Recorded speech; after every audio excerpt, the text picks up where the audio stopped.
Good afternoon to all my viewers. This is your vlogger, Melanie Baxinella, and I'm going to explain to you a Holy Week procession. According to Wikipedia, a Holy Week procession is a public ritual march of clergy and penitents which take place during Holy Week in Christian countries, especially those with a Catholic culture. Various images of the saints, especially the Virgin Mary, and most importantly, the image of the crucified Christ, are carried aloft by foot on shoulder bone pasos or on wheeled carrozas in the Philippines. As an act of penance, acts of mortification are carried out. Traditional Christian hymns and chants are sung except during the silent processions of Good Friday. In many confraternities of penitents, the faces of the members are covered by elaborate hoods such as the caperut or caperuti as a way of hiding one's identity in order to not ostentatiously draw attention to oneself while performing the penance. Crosses and biers holding Catholic holy images surrounded with flowers and offerings of candles are carried usually from one parish church to another, led by the clergy, monastic orders, or heads of the penitential orders. Many people still ask what to do during Holy Friday. So, how is Good Friday observed? Many Christians attend church services on Good Friday. These services often focus on reflecting on Jesus' suffering and crucifixion. Some traditions include abstaining from meat, attending special processions, or participating in stations of the cross meditations. Today, we are joining the procession here in Haro Cathedral. Another question is, how do Filipinos celebrate Holy Week? As an Ilonggo, of course, we join the procession, and among those things is we can visit 7 churches and pray at the stations of the cross in every church, or we can do the called Visita Iglesia. This form of panata is usually done in groups, which many believers saying that their prayers will be granted if they complete the stations. To those who are asking what is not allowed on Holy Friday, oh, you cannot eat meat. There is no music allowed. So to those meat lovers, just wait for Sunday and you will eat mukbang of meats. And lastly, guys, if you are asking who is the patron of Haro Cathedral, so this is it, Saint Elizabeth of Hungary. It is located in the district of Haro in ILOILO City on the island of Panay in the Philippines. It was placed under the patronage of Saint Elizabeth of Hungary. The Catholic Bishops' Conference of the Philippines formally declared the cathedral the national shrine of Our Lady of Candles on February 2012. That's why no wonder that I have met some Hungarian foreigners that visit the Haro Cathedral today. So, that's the answer why I see them here in front of Haro Cathedral. They also visited their patron. Okay guys, I will show you now the actual situation and the scenario in front of Haro Cathedral, inside the church, and in front of Haro Plaza, as well as how many saints are joining the parade or the procession. And you will see many people are here today.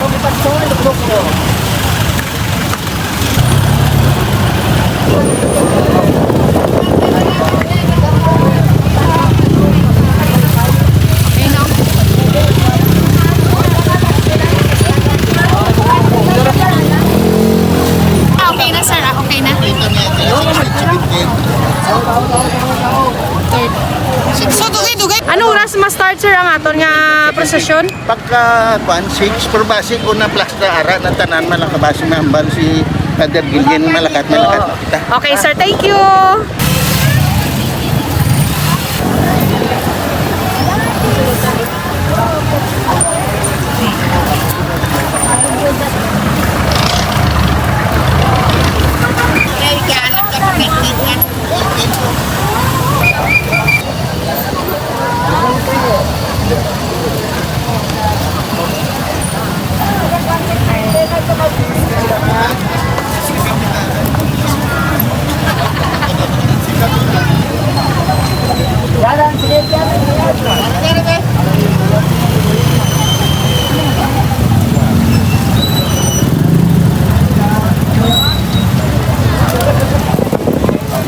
Kapilay mo kandila ka.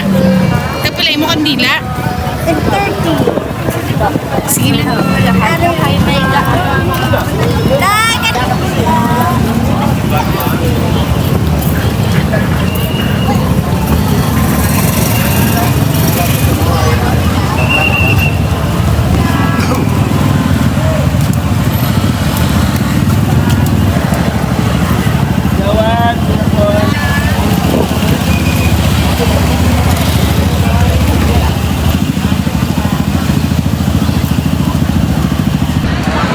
Guys, sa muda mo gidya tao diri sa may Haro Cathedral kag there are more than 30 nga maparada nga mga santos para sa prosesyon.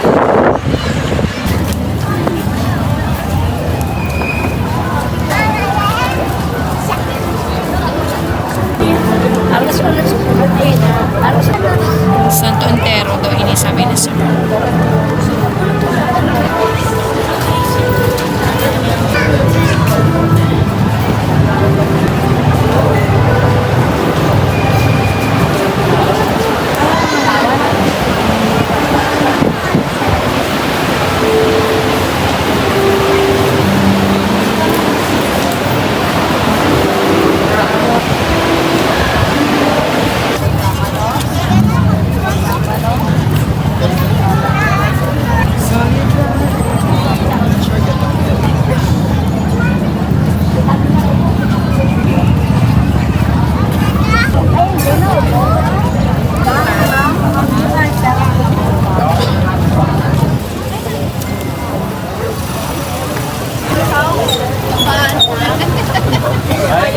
Hindi magbuha kami.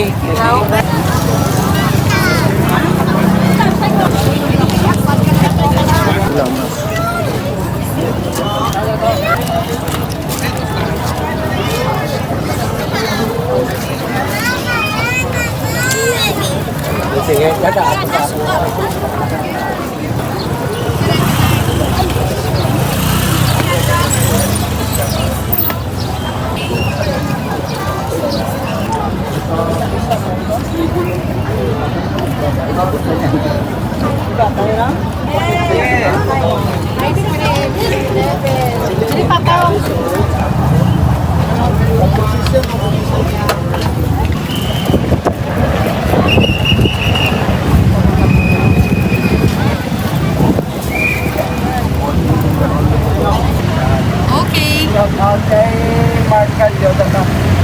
Sino nga lang sa Saints natin kanina? Okay, okay. Sige, sige.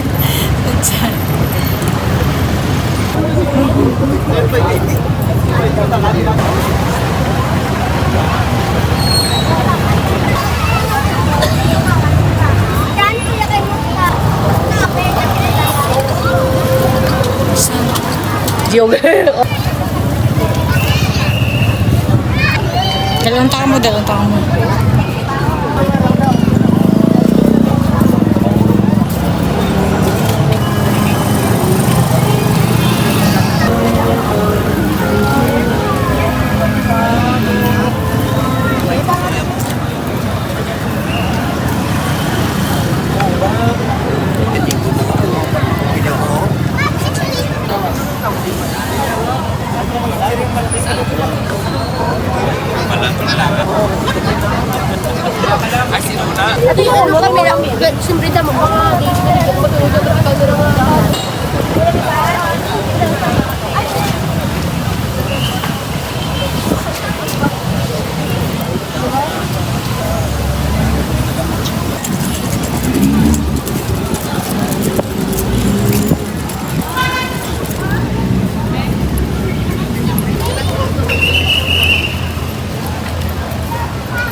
Guys, the procession is about to begin. Na ready na ang mga karo.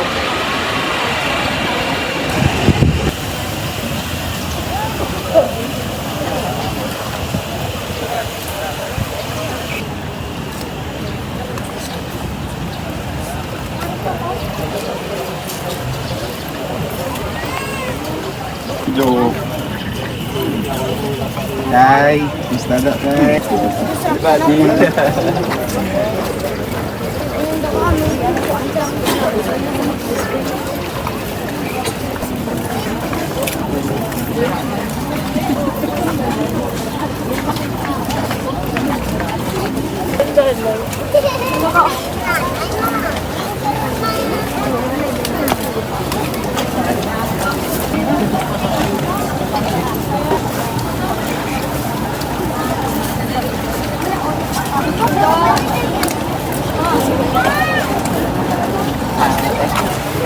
Mga mong yung lahat ng mga samay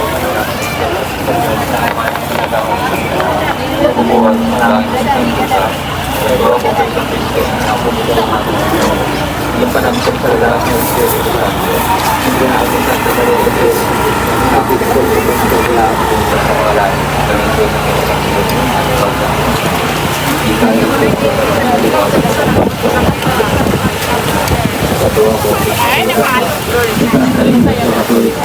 Sabi ko ba sa mga kanto ito pagkawalawan ng sumasala sa pagkabanaw sa malawan pagkabuhiring ang lasing katapusan na amay namon niya sa mga langit pag-iyaw ng bungalan kumabot sa mo ng ibagit halinan matungan ang iyong pagkulit sa salamat matagan ng kamigyan sa kartamo sa matagal daw patawarin pati ang pinapatawad namo ng mga nakasalasang pagpili mo kami padaog sa mga panulay inunoo luwason kami sa kalaotang mag-irasin na tayo malagi sa mga babae na tayo sigaw kami sana yan pagkagulat pagkamatay pagkamatay pagkamatay pagkamatay pagkamatay pinadayaw ka lagi sa mga babae na natin sa mga yan kasauran na pagkamatay pinadayaw ka lagi sa mga babae pinadayaw ka ng mga masulot siya Santa Maria, Iloisong Diyos, ikaw ang aming makasasala. Yan ka sa oras ng amo ni kamatay. Sinisig isiguran sa karoon kasigla sa buhay sa mga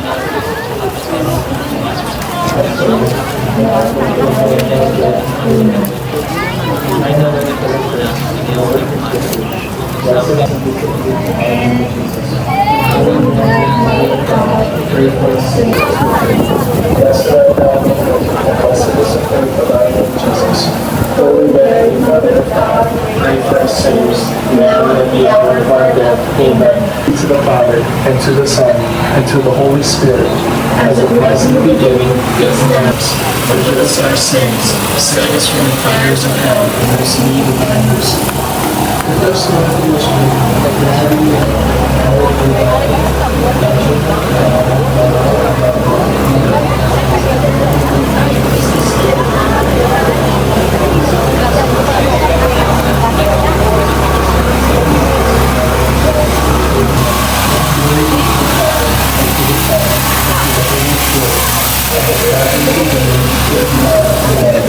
Almighty Jesus, forgive us our sins, save us from the fires of hell, lead all souls to heaven, ministers, the agony in the bottom.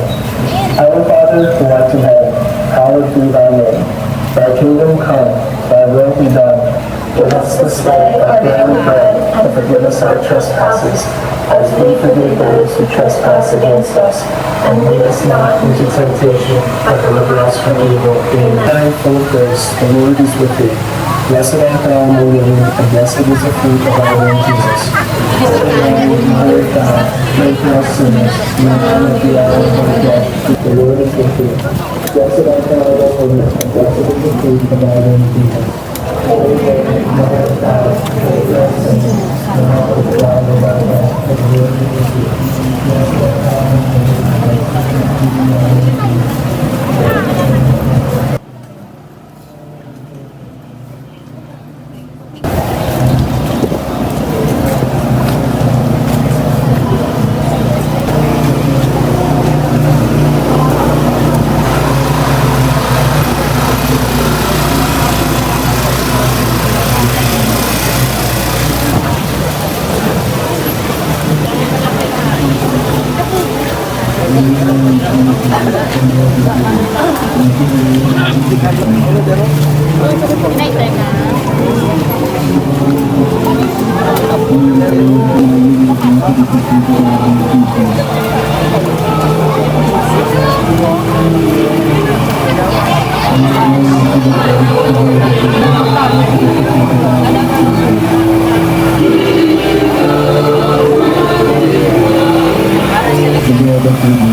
Blessed are you among women, and blessed is the fruit of thy womb, Jesus.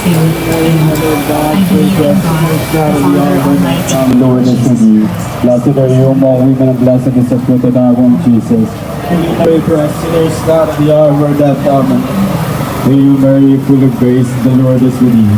Blessed are you among women, and blessed is the fruit of thy womb, Jesus. Pray for us sinners, now at the hour of our death. Amen. Hail Mary, full of grace, the Lord is with you. Blessed are you among women, and blessed is the fruit of thy womb, Jesus. God, pray for us sinners, now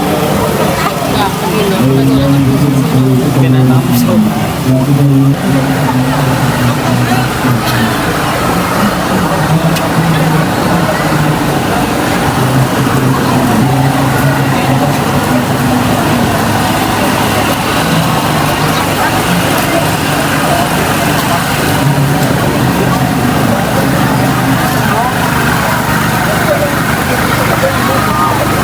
our death. Hail Mary, full of grace, the Lord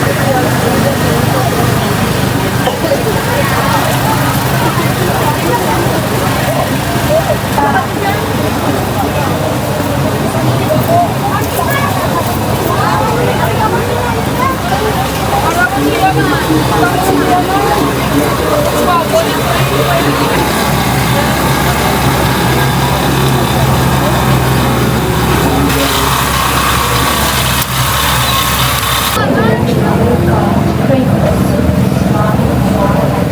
Yes, the Lord is with you. Blessed art thou among women. Blessed is the fruit of thy womb, Jesus.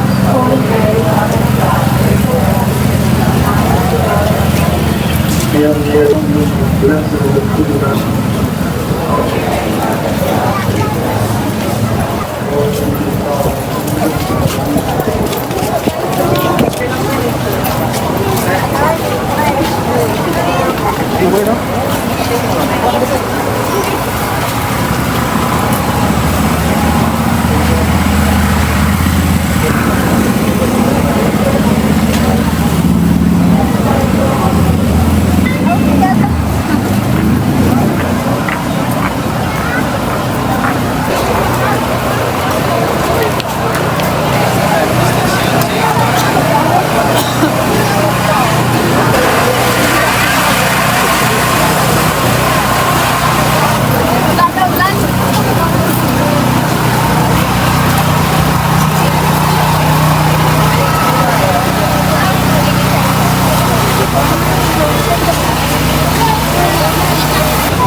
And that's all guys. Tapos na ang prosesyon. Pero from here, okay na. Malibot pa to sila to the other street. So watch out for my vlog guys. See you. Bye-bye.